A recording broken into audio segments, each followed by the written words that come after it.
ప్రతిరోజు పెరుగు మీద మేగడ తీసి ఫ్రిడ్జ్లో పెట్టి వారానికి ఒకసారి అయితే ఇలా మిక్సీ పడతాము. అందరం చేసే పనే. కాకపోతే ఆ పట్టిన దాంట్లో నుంచి ఇలా వెన్నపూస తీయాలి. తీసేటప్పుడు అందులో నీళ్లు పోసి 2-3 సార్లు కడిగితే వెన్నపూస కూడా క్లియర్గా తెల్లగా వస్తుందండి. ఇవి కూడా స్మెల్ లేకుండా చాలా బాగుంటుంది. ఎక్కువ రోజులు నిల్వ కూడా ఉంటుంది. ఇలా పొయ్యి మీద పెట్టి చుట్టూ స్పూన్తో తిప్పితే అడుగున అతుక్కోకుండా ఉంటుంది. అంటే గసి కూడా తక్కువగా వస్తుందండి. ఎందుకంటే మనం వెన్నపూసనే 3-4 సార్లు కడిగాం కదా, చాలా క్లీన్గా ఉంటుంది. త్వరగా నెయ్యి కూడా కరిగిపోతుంది. వేస్టేజ్ ఏమీ ఉండదనమాట. చూడండి అలా సిమ్లో పెట్టి కాగిన తర్వాత కాసేపు పక్కకుంచి మనం వడపోసుకోవాలన్నమాట. ఇలా నురగా అణిగితే నెయ్యి కాగినట్టు అనమాట. ఒక నిమిషం ఆగి నేను ఇలా వడపోస్తున్నాను. స్వచ్ఛమైన నెయ్యి, మన ఇంట్లో మనం తయారు చేసుకునే నెయ్యి. మనం ఇంట్లోనే తయారు చేసుకుంటే ఎంత బాగుంటుందో ఆ స్మెల్ కానీ ఆ టేస్ట్ కానీ. బిర్యానీ చేసుకున్న వేసుకున్న నేనైతే మసాలా పడదామని అన్నీ వేయించి ఇలా చల్లారాలని ప్లేట్లో పెట్టానండి. వేడి వేడి మిక్సీ పట్టకూడదు కదా మనం. ఈ లోపల మా బుడ్డి తెచ్చండి, మా ఇంట్లో ఇలా చిన్న రోలు ఉంటుంది, అందులో వేసి దంచుతాని గోలండి. అసలు ఆ ముందు మనం ఏ పని చేయాలని ఆమె చేస్తానని ఇలా మధ్యలో దూరిపోయిద్దండి. చూడండి అలా చేస్తుందో అసలు. నేను అప్పుడప్పుడు అల్లం కానీ ఏదైనా చిన్న చిన్న పచ్చళ్ళు కానీ ఈ రోట్లో నూరతా అండి. ఇంకా ఆమె కూడా ఇలా నేను నూరతా అని పట్టుకుంది మొత్తం.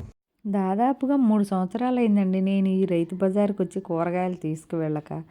ఈరోజు వచ్చాను, చానాళ్ళకి వచ్చాను. ఆ రైతు బజార్ అంతా ఎలా ఉందని వీడియో అయితే తీస్తున్నాను. కానీ నేను వర్షంలోనే వచ్చానండి గుడిగేసుకుని.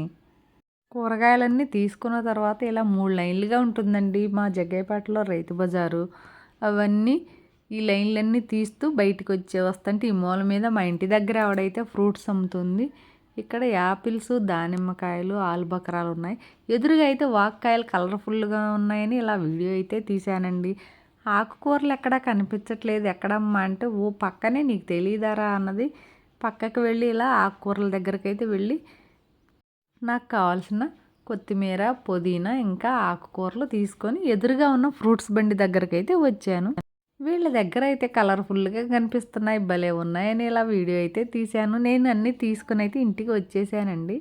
ఇప్పుడు వేటికవి సర్దాలి కదా, ఆ సంచిలో నుంచి అయితే బయటికి తీస్తున్నాను. నేను గులాబీ పూలు కూడా ఇలా 3 కవర్లలో తీసుకొచ్చానండి. ఈ 3 కవర్లు కలిపి 20 రూపాయలకి అయితే ఇచ్చారు. సాయంత్రం కదా అందుకనే. లేదంటే ఒక్కొక్క కవర్ 10 రూపాయలు అయితే ఉంటుంది. 3 కవర్లు 20 రూపాయలకి ఇస్తే తెచ్చాను.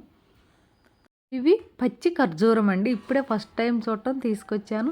ఇలా బెండకాయలు, పొట్లకాయలు ఇంకా ఫ్రూట్స్ నేను తెచ్చినవి అన్నీ అయితే ఫ్రిడ్జ్లో అయితే సర్దుకున్నాను. ఇవి ఆలుబకరా, సేమరేగి పళ్ళు, ఖర్జూరాలు. ఎప్పుడూ బజారుకి వెళ్ళను నేను. ఇలా బజారుకి వెళ్ళి ఇవన్నీ ఎందుకు తెచ్చానో తెలుసా అండి, అది కూడా చెప్తానండి. ఇవన్నీ మా చిన్న దగ్గర పెట్టడానికండి. వాడికి ఫ్రూట్స్ అంటే చాలా ఇష్టం. మా రెండవ బాబు వెంకటేషు, ఎక్కువగా చిన్న అంటామండి. తను దేవుడి దగ్గరికి వెళ్ళిపోయాడు. ఇప్పుడు 3వ సంవత్సరీకం ఆదివారం చేశాము. 21వ తారీఖు ఆదివారం అయితే అందరూ ఉంటారు, మిగతా పిల్లలు బాబు, సాయి అని అయితే ఇలా ఆదివారమే చేసామండి. మా లక్ష్మి విజయవాడ వెళ్ళినప్పుడు పూలన్నీ తెచ్చిందండి. తెచ్చి ఇలా మా వాళ్ళు డెకరేషన్ అయితే చేశారు.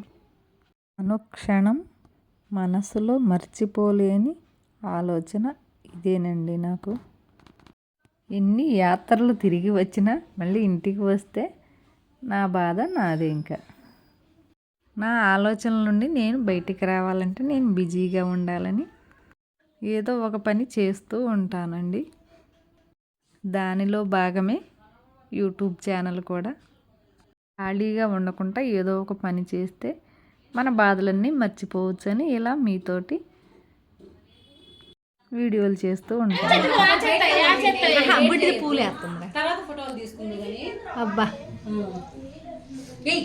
భగవంతుడు ఇచ్చిన ఈ జీవితాన్ని చేతనైనంతలో ఎదుటివారికి సహాయపడుతూ భగవంతుడి నామస్మరణ చేస్తూ జీవితాన్ని సాగించడమే ఉత్తమ ధ్యేయంగా భావిస్తూ ఇవాళ మన వీడియో ఇదేనండి.